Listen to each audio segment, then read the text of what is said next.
হবিগঞ্জ সদরে ব্রাজিল ও আর্জেন্টিনা সমর্থকদের মধ্যে ফুটবল খেলাকে কেন্দ্র করে সংঘর্ষের ঘটনা ঘটেছে। এতে উভয় পক্ষের অন্তত অর্ধশতাধিক লোক আহত হয়েছেন। বুধবার দুপুরে সদর উপজেলার লুকাউড়া ইউনিয়নের কাশীপুর গ্রামে এ ঘটনা ঘটে।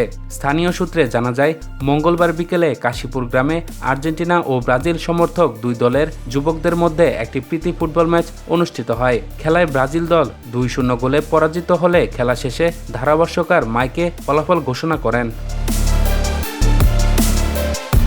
এ সময় ফলাফল ও খেলার বিভিন্ন বিষয় নিয়ে দুই পক্ষের সমর্থকদের মধ্যে বাকবিতণ্ডা শুরু হয়। পরে স্থানীয়রা হস্তক্ষেপ করে পরিস্থিতি শান্ত করেন এবং বিষয়টি মীমাংসা করে দেন। কিন্তু আজ সকালে আবারও উভয় পক্ষের সমর্থকদের মধ্যে কথা কাটাকাটি শুরু হয়। এক পর্যায়ে দুই পক্ষের লোকজন দেশীয় অস্ত্রশস্ত্র নিয়ে সংঘর্ষে জড়িয়ে পড়ে। প্রায় 1 ঘণ্টাব্যাপী চলা সংঘর্ষে নারী পুরুষ সহ অন্তত অর্ধশতাধিক ব্যক্তি আহত হন।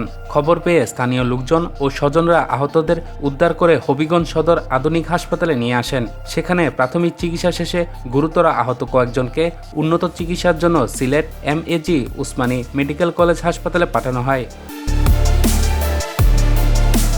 সংঘর্ষের খবর পেয়ে সদর মডেল থানা পুলিশ ঘটনাস্থলে পৌঁছে পরিস্থিতি নিয়ন্ত্রণে আনেন। বর্তমানে এলাকায় অতিরিক্ত পুলিশ মোতায়েন রয়েছে এবং পরিস্থিতি শান্ত রয়েছে বলে জানা গেছে।